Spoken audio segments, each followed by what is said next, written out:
రూపాయి విలువ మరింత తగ్గింది. ఎలా లెక్క కడదాం దీన్ని? ఎలా లెక్క కట్టి విలువ తగ్గిందని చెప్తాం? ఎలాగంటే ప్రపంచంలోకెల్లా బరువైన కరెన్సీ డాలర్ కాబట్టి ఎన్ని రూపాయలకు ఒక డాలర్ వస్తుందో చూసి ఆ ప్రకారం రూపాయి విలువ తగ్గిందో హెచ్చిందో చెప్తాం. నేను డాలర్తో పోలిస్తే రూపాయి మార్కు విలువ 49 పైసలు తగ్గింది. దాని ప్రకారం ఒక డాలర్కు 87 రూపాయల 11 పైసలు సమానం అయ్యాయి. నేను ఈ వీడియోలోకి చేస్తున్న సమయానికి రూపాయి మార్కు విలువ కొంచెం మెరుగైంది, 13 పైసలు పెరిగింది. మొదట తగ్గడానికి అమెరికా అధ్యక్షుడు ట్రంప్ చైనా, మెక్సికో, కెనడా దేశాలపై సుంకాలు పెంచడం ప్రధాన కారణం. కాసేపటికి మెక్సికో, కెనడా దేశాలపై సుంకాల పెంపు 4 రోజుల పాటు సస్పెండ్ చేస్తున్నట్టు ప్రకటించడంతో రూపాయి విలువ మళ్ళీ కొంచెం పెరిగిందన్నమాట. రూపాయి విలువ తగ్గితే మనకేంటి, పెరిగితే మనకేంటి? మన ఆదాయం, నెలసరి ఆదాయం, జీతం మరొకటో మారినంతకాలం అని అనుకోవచ్చు ఎవరైనా. రూపాయి విలువ తగ్గితే అది మన జీవితాలపై ప్రత్యక్షంగా ప్రభావం చూపడం సంగతి అలా ఉంచితే, చూపినా చూపకపోయినా పరోక్షంగా ప్రతి ఒక్కరిపై చూపే ప్రభావం చాలా ఎక్కువ. అమెరికాలో చదువుకుంటున్న పిల్లలు ఉన్నవారిపై ఇది ప్రత్యక్ష ప్రభావం చూపుతుంది. సెమిస్టర్కి కట్టాల్సిన ఫీజు మొత్తం పెరుగుతుంది. డాలర్తో పోలిస్తే రూపాయి విలువ తగ్గడం అంటే రూపాయితో పోలిస్తే డాలర్ విలువ పెరగడం. కాబట్టి మనం కట్టాల్సిన ఫీజు విలువ రూపాయల్లో పెరుగుతుంది. విదేశాల్లో చదువుతున్న మన పిల్లల ఫీజుల రూపేణా చాలా ఎక్కువ మొత్తంలో డాలర్లు తరలిపోతున్నాయన్న కారణంగా భారత పౌరులు ఒక ఏడాదికి బయటకు పంపే డాలర్ల మొత్తంపై పరిమితి తగ్గించాలని మన ప్రభుత్వం భావిస్తున్నట్లు కూడా తెలుస్తుంది. ఇక పరోక్షంగా పడే ప్రభావం ఏమంటే ద్రవ్యోల్బణం పెరుగుతుంది. అంటే ధరలు పెరుగుతాయన్నమాట, ఇన్ఫ్లేషన్ పెరుగుతుంది. ఇది ఎలా జరుగుతుందంటే రూపాయి విలువ తగ్గితే అంతర్జాతీయ మార్కెట్లో ఇండియా కొనుగోలు చేసే క్రూడ్ ఆయిల్ ధర రూపాయల్లో పెరుగుతుంది. అంటే దిగుమతి బిల్లు పెరుగుతుంది. మన పెట్రోలియం ఉత్పత్తుల అవసరాల్లో 80% మనం దిగుమతి చేసుకుంటున్నాం. ఈ ఏడాది మొదటి 6 నెలల్లో మనం 7,130 కోట్ల డాలర్ల చమురు దిగుమతి చేసుకోబోతున్నాం. అంటే రూపాయి విలువ పైసా తగ్గిన దిగుమతి బిల్లులో పెరుగుదల గణనీయంగా ఉంటుందన్నమాట.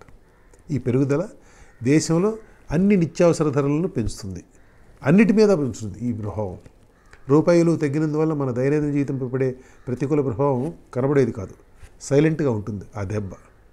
ఇక ప్రభుత్వంపై పడే ప్రభావం చూస్తే దిగుమతుల బిల్లు పెరిగినందువల్ల దేశంలో విదేశీ మారక ద్రవ్య నిల్వలు తగ్గుతాయి.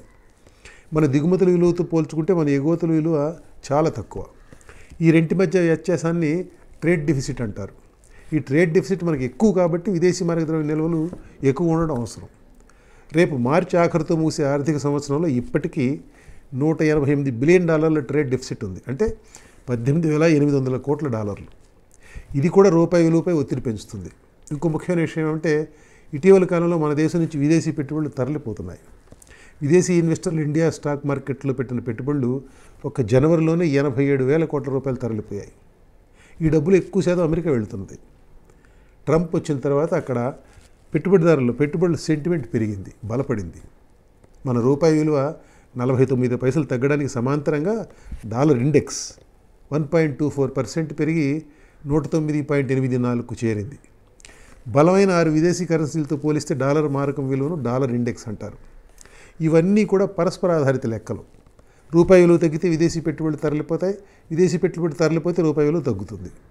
కొండ గుర్తు ఏమంటే డాలర్తో పోలిస్తే రూపాయి ఎక్కడుంది అదన్నమాట. అది మన ఆర్థిక పరిస్థితిని సూక్ష్మంగా చెప్తుంది. ఆ మార్క విలువ తగ్గుతున్నది అంటే దేశ పౌరులపై బరువు పెరుగుతున్నది అని అర్థం. మనలాంటి బడుగు మధ్యతరగతి జీవులపై మరింత భారం అన్నమాట.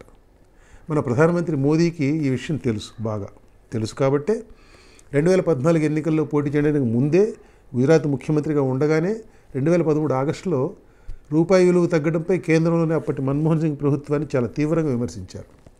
2014 మే నెల 16వ తేదీన రూపాయి మారకం విలువ ₹58.58. 10 ఏళ్ల తర్వాత ఇవాళ 87 రూపాయలకు పైన. అది రూపాయి కథ.